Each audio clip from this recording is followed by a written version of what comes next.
नमस्कार प्रिय मित्रों, मैं ज्योतिषकार कमल आप सबका हार्दिक अभिनंदन करता हूं आपके अपने इस प्यारे यूट्यूब चैनल एस्ट्रो कमल में। मित्रों, एक समय की बात है जब मैं छत्तीसगढ़ में था। अपने एक यजमान भी है और मित्र भी है, उनके घर मेहमान था। राजस्थान मूल के निवासी हनुमान सिंह जी सिसोदिया। छत्तीसगढ़ में एक गांव है जिसमें उन्होंने अपना फार्म हाउस बनाया हुआ है। सब कुछ अच्छी व्यवस्था है और दिल के बड़े अच्छे इंसान हैं। और उनकी एक विशेषता है कि वो तंत्र में गहरी रुचि रखते हैं और तंत्र के द्वारा वहाँ के स्थानीय लोगों का भी भला करते हैं। किसी को नज़र दोष हो, फेट फटकार हो, और भी बहुत सारी चीज़ें हो जो तंत्र से जुड़ी हो, जो लोगों को देते हैं, परोपकार करते हैं, भलाई के कार्य करते हैं। एक बार उनके यहाँ रहने का काम पड़ा। उनका आतिथ्य स्वीकार किया, उनके घर मेहमान था। बातों बातों में उस समय चुनाव चल रहे थे तो उन्होंने एक बड़ी अलग टाइप की बात बताई। वो आज जैसे उन्होंने बताई एज इट इज मैं आपके साथ शेयर कर देता हूँ। उन्होंने जो बताई उसमें थोड़ी सी कमी थी, मुझे पता था, क्योंकि वो ज़्यादा पढ़े लिखे नहीं थे, इसलिए उनकी जो नज़र थी वो एक स्थान पर केंद्रित थी। आगे उससे आगे और भी काम होता है वो जानते नहीं थे। वो बस एक ही चीज़ में उससे ज़्यादा आगे बढ़े नहीं थे। तो उन्होंने जो बात मुझे बताई उसके आगे भी इसमें काम होता है, लेकिन मैं आपको वहाँ तक बताऊँगा जहाँ तक उन्होंने मेरे को बताया, और एज इट इज़ बताऊँगा जैसा उन्होंने बताया। उन्होंने बताया कि जब चुनाव हो किसी सरपंच के चुनाव में, जब सरपंच चुनाव जीत जाए तो सरपंच की एक चीज ऐसी होती है जिसे ला करके आप पूरे गांव को सम्मोहित कर सकते हो। अब सम्मोहित में थोड़ा सा समझ लेना, मैं ये नहीं कह रहा हूं कि आप उस चीज को ला करके पूरे गांव को सम्मोहित कर लोगे, गांव वाले अपने अपने घरों की रजिस्ट्री आपके नाम करवा देंगे, अपनी वसीयत आपके नाम लिख देंगे। ऐसा नहीं। सम्मोहित का मतलब ऐसा होता है कि जिससे भी आप मिलते हो, चाहे वो आपसे कम बात करता हो, चाहे कम तवज्जो देता हो, चाहे कुछ भी हो, आपसे कभी राम राम भी नहीं करता हो, लेकिन जो क्रिया आज आप करोगे उस क्रिया के बाद में जब उससे मिलोगे तो मिलने के साथ उसे ऐसा लगेगा कि कोई बहुत बड़ी विभूति से मिल रहा हूँ, कोई महामहिम से मिल रहा हूँ। और आपको देखते ही वो दुआ सलाम करेगा, आपके किसी काम को मना नहीं कर सकता, हमेशा आपके साथ रहेगा। और ऐसा एक नहीं, पूरा गाँव रहेगा। आपके पूरे गांव में आपकी मान सम्मान प्रतिष्ठा सब कुछ एकदम से बढ़ जाएगी। आप आश्चर्य करोगे। इस क्रिया में सरपंच जो होता है गांव का, सरपंच को जितनी प्रतिष्ठा नहीं मिलती उतनी प्रतिष्ठा सरपंच की सारी प्रतिष्ठा आप खींच सकते हो। उसकी एक शर्त है, उस शर्त के आधार पर खींच सकते हो, वो आगे मैं बताऊंगा। लेकिन सरपंच की सारी प्रतिष्ठा आप खींच सकते हो। जिसने भी उस समय सरपंच को देखा है, किस समय, जब उसका चुनाव था, चुनाव जीत गया, चुनाव जीतने के बाद में उत्सव हुआ, उत्सव में वो एकदम उत्साहित था और अपनी पूर्ण ऊर्जा में था। जिस समय सरपंच पूर्ण ऊर्जा में था, उस समय जिसने उसको देख लिया अपनी आंखों से, सिर्फ वो आदमी आपके सम्मोहन में आ सकता है। जिसने उस समय देखा नहीं है ना, उसमें थोड़ी प्रॉब्लम है, वो आए नहीं आए कोई गारंटी नहीं है। लेकिन जिसने उस समय देख लिया, चाहे माला पहनाओ नहीं पहनाओ उससे कोई फर्क नहीं पड़ता, जिस समय उसको देख लिया सम्मोहित अवस्था में, सिर्फ वो आदमी आपसे सम्मोहित हो सकता है। वो आदमी आपको दुआ सलाम करेगा, वो आदमी आपको देखते ही न्योछावर हो जाएगा। ऐसा लगेगा इसे भगवान आए हैं हमारे घर पे, इतना वो मतलब आदरणीय आपको मान लेगा, आपके लिए आदर सम्मान में बिछ जाएगा।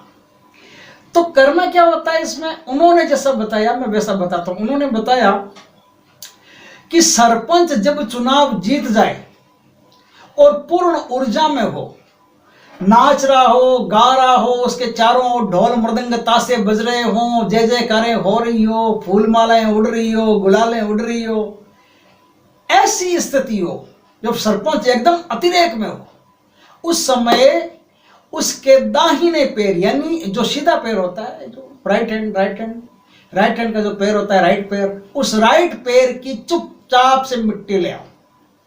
अगर सरपंच लेडीज है तो बाएं पैर की, लेफ्ट पैर की मिट्टी ले आओ। बस आपका काम यहां से शुरू हो गया। मिट्टी को लाए आप, मिट्टी को ला करके सुरक्षित किसी पुड़िया में बांध करके एकदम सेफ स्थान पर रख दीजिए। सेफ स्थान पर रखने के बाद में यहां से आपका कार्यक्रम शुरू होता है। अब क्या करना आपको, आपको प्रतीक्षा करनी है चैत्र पक्ष की, कृष्ण पक्ष की अष्टमी की। चैत्र पक्ष में, कृष्ण पक्ष, चैत्र मास में कृष्ण पक्ष में जो अष्टमी आती है, उस अष्टमी के दिन आपको एक पौधे की तलाश करके पहले तैयार रखना है। पौधा है चित्ते का पौधा, उसे चित्रक का पौधा भी कहते हैं, चित्रक का, चीते का। ये जो पौधा है इसका, इसके नाम है, संस्कृत में इसको दीप शिखा भी बोलते हैं, रक्त शिखा भी बोलते हैं।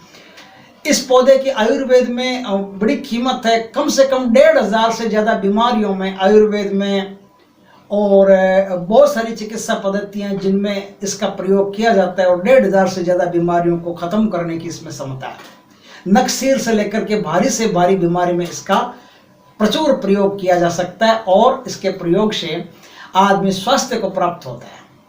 ये पौधा आपको कहीं कृष्ण पक्ष की अष्टमी, ये चैत्र में कृष्ण पक्ष की अष्टमी के दिन न्योत के आना है, और नवमी के जाना है, जड़ नवमी के दिन जाना है, शीघ्र जड़ समेत, जल्दी जाना है, जड़ समेत इस पौधे को उखाड़ करके आपको लाना है। घर ला करके क्या करना है, घर ला करके इस पौधे को धो के साफ करके उस दिन आपको रात्रि काल में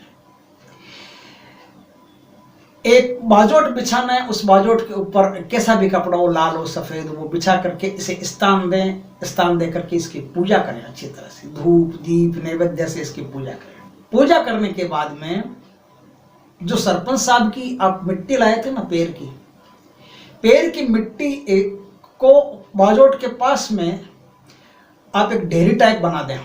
ढेरी टाइप बनाने के बाद में आपको एक दीपक तैयार करना है। अब दीपक कैसा तैयार करना है, ये दीपक वो नहीं है मिट्टी का दीपक, तांबे का दीपक, कांसे का दीपक, ऐसा कुछ दीपक नहीं है। ये दीपक क्रिएट होगा, बनेगा कैसे? इस दीपक को बनाने के लिए आपको कुछ चीजों का जोड़ चाहिए, संयोजन चाहिए। वो चीजें सारी की सारी आपको इसमें डालनी पड़ेगी। आटा, जो गेहूं का आटा होता है उसमें थोड़ी थोड़ी मात्रा में, एक एक चुटकी डालो, कोई जरूरी नहीं है, एक एक चुटकी डाल के एकदम उसका पाउडर बना करके फिर आटा गूंदो। इतना थोड़ा सा आटा गूंद लोगे जिसमें दीपक बन जाए, इतना बड़ा दीपक बन जाए बहुत है। तो ये दीपक पूरी रात जलना है, इसलिए थोड़ा सा बड़ा हो तो चलेगा, और सुबह उसका उपयोग भी हो जाएगा, ऐसी कोई बात नहीं है।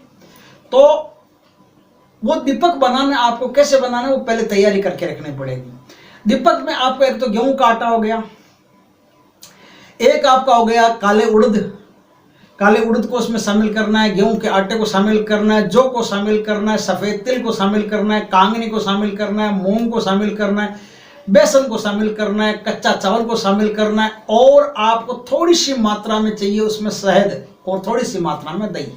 ये जो सामग्री बताई इसमें प्रधान चीज आटा ही है, और आटे में थोड़ी थोड़ी मात्रा में इस चीज को मिला करके आप एक दीपक की आकृति दे दें, चाहे तो एक छोटी कटोरी, एक बड़ी कटोरी, उसके बीच में इसको रख दें, एकदम जमा दें, ताकि दीपक की आकृति हो जाएगी। या कैसे करें ये आप कर सकते हैं आराम से। तो दीपक की आकृति देनी है। दीपक की आकृति देने के बाद में आपको चमेली का असली तेल लेके आना। चमेली का असली तेल भर के चौमुख का दीपक बना करके, चौमुख का दीपक जो होता है वो उस ढेरी पर रख देना है आपको। किस पर? सरपंच साहब की पैर की रेत लाए थे उस पर। उस पर रख देने के बाद में आपको रुद्राक्ष की माला या स्फटिक की माला, स्फटिक की माला इसमें ज्यादा मायने रखती है, वैसे रुद्राक्ष की हो तो भी चलेगी, आसन कोई भी हो तो भी चलेगा, मुंह चलेगा पूर्व दिशा में आपका, और रात्रि काल का समय हो, उस समय कोई भी समय हो सकता है, 11 बजे के बाद का हो सकता है। तो रात्रि काल का समय हो, उस समय पूर्व दिशा में मुंह रख करके आपको अब क्या करना है, अब जपना एक मंत्र, 11 माला मंत्र की। एक दिन का प्रयोग है, थोड़ी तकलीफ होगी क्योंकि कुछ पाने के लिए मेहनत तो करनी पड़ती। तो इस प्रकार का दीपक जला करके आपको अब रुद्राक्ष की माला से 11 माला मंत्र जाप करनी है। मंत्र जाप करने के बाद में आपका ये काम सिद्ध हो गया। अब आप वहां से उठिए, चुपचाप अपने काम में लगिए, किसी को भी इस काम के बारे में बताइए मत। सुबह अर्ली मॉर्निंग आपको क्या करना है, जो सरपंच साहब के पैर की रेत है इसे फिर किसी पुड़िया में बांध लेना वापस, और जो दीपक है, दीपक को तेल समेत थोड़ा सा तेल अगर बच जाए, बाती बच जाए तो कोई पिंपल में ले जाकर के विसर्जित कर दीजिए। और आप गांव में ढूंढिए सबसे पुराना बरगद का पेड़ कहाँ है, सबसे पुराना बरगद का पेड़, वहां जाकर के आपको अपना मुंह उत्तर दिशा में रख करके इसको, इस दीपक को कुछ गड्ढा खोद के, इतना या कितना भी थोड़ा सा गड्ढा खोद करके उस गड्ढे में इस पुड़िया समेत इस मिट्टी को दफन कर देना, दबा देना। दबा करके ऊपर मिट्टी करके या कुछ भी कैसी व्यवस्था करते, कोई कुत्ता वुत्ता खोदे नहीं इसको, इसलिए कुछ पत्थर वत्थर कांटे मांटे दे सकते हैं आप। एक 2-4 दिन में तो ये सेट हो जाएगा अपने आप। ये हो गया आपका। अब क्या करना, जो पौधा था उस पौधे में से एक भाग काटना है किसी वस्तु से, कोई कांच हो या कैसे ऐसे तोड़ के छोटा सा ऐसे काट के छोटा सा उसका ताबीज बनवाना है। उसका ताबीज बनवा के यदि कोई महिला इस काम को करती है तो महिला बाएं बाजू पर पहने, और पुरुष करता है तो पुरुष दाहिने बाजू पर पहने। क्या, पुरुष दाहिने बाजू पर पहन करके आप जब गांव में निकलोगे तो आप आश्चर्य करोगे कि गांव का हर आदमी जिसने उस समय उस सरपंच को देखा है उसको आप में सरपंच दिखाई दे रहा है। आप आश्चर्य करोगे कि आप किसी को एक काम के लिए कहते हो तो आदमी 100 काम के लिए तैयार हो जाता है। आप आश्चर्य करोगे कि आपका गांव में सम्मान सरपंच से ज्यादा बढ़ रहा है, इसलिए कि सरपंच एक गलती करता है, एक गलती, क्योंकि इस मंत्र की खासियत यही है। सरपंच एक गलती करता है तो एक गलती करता है, अपने स्वार्थ के लिए जीतता है, अपने स्वार्थ के लिए काम करता है, तो सरपंच की एक गलती के साथ उस समय उसका प्रबल भाग्य आपके पास आ जाता है। उस समय उसके भाग्य की प्रबल शक्ति को क्षीण होती है और आपको मिल जाती है। उस समय सरपंच कमजोर पड़ जाता है और सरपंच की शक्तियां आपकी तरफ खींचने लगती है। जब सरपंच की शक्तियां इस तरह आपकी तरफ खींचने लगती हैं तो सरपंच के भाग में जो दौलत लिखी हुई होती है, उस समय परमात्मा उसके भाग में दौलत लिखता है, वो दौलत भी आपके भाग में आ जाती है। अपने आप आपको कुछ करना नहीं, कोई मेहनत की आवश्यकता नहीं, आपको उस दिशा में अपने आप प्रकृति दौड़ा के ले जाएगी, अपने आप सब काम करवा देगी। जो पैसा सरपंच को मिलना होता है वो पैसा आपको मिलता है, और जो बदकिस्मती आपकी थी वो सरपंच के पास पहुंच रही है। आपको कहीं गालियां मिल रही हो तो सरपंच को मिल जाएगी, आपको कहीं लाखों का घाटा लगना हो तो वो सरपंच को लग जाएगा। इस तरह से आपकी सारी समस्याएं सरपंच पर और सरपंच की सारे भाग्य की शक्ति आप पर काम करने लगेगी। सरपंच अगर इस तरह का हुआ कि जो अपने स्वार्थ के लिए जीता है, जो जनता का भला नहीं करता, अपना ही भला करता है, ऐसे सरपंच का आप भाग्य खींच सकते हो। लेकिन आप गलती से भी ऐसे सरपंच के भाग्य में से कुछ नहीं ले सकते जो संसार के भले के लिए, दुनिया के कल्याण के लिए, जगत कल्याण के लिए सरपंच बनाओ, जिसके मन में जगत कल्याण की भावना हो, जिसके मन में अच्छी भावना हो, जो आप नाम को महत्व नहीं देता हो, समाज कल्याण को महत्व देता हो, ऐसे सरपंच का आप कुछ नहीं उगाड़ सकते। उसका तो जैसा भाग्य है वैसा उसी के साथ है, उसका तो जैसा नाम है आप रत्ती पुरुष में से खंडित नहीं कर सकते। आप सिर्फ खुद पर केंद्रित रहने वाले व्यक्ति को खींच सकते हो, जनता पर केंद्रित रहने वाले व्यक्ति को नहीं खींच सकते। जो अपना केंद्र जनता में ढूंढता है उसका आप कुछ नहीं बिगाड़ सकते। जो जनता का केंद्र खुद में मानने लगता है और खुद को ही सर्वे सर्वा मानने लगा है, उसका आप सब कुछ खींच सकते हो। ये विधि बड़ी प्राचीन विधि है, बहुत पुरानी विधि है। उस समय गांव में मुखिया हुआ करते थे और कुछ बहुत बड़े तांत्रिक होते थे, वो मुखिया की शक्तियों को इस तरह से खींचते थे ताकि मुखिया भी जब वो मुखिया के सामने आते तो मुखिया भी उनके सामने बच्चा बन जाता, बोल नहीं पाता। अब इसमें एक चीज बची है, सब कुछ मैंने समझा दिया, इसमें एक चीज बची है, वो है मंत्र। तो अब आप मंत्र कीजिए नोट। मंत्र है पीर में नाथ प्रीत में मात, पीर में नाथ प्रीत में मात, मुखिया का भाग हमारे हाथ, जिसे देखूं हो जाए साथ। क्या, जिसे देखूं हो जाए साथ, शब्द साचा पिंड काचा, पूर्व मंत्र ईश्वरो बाचा।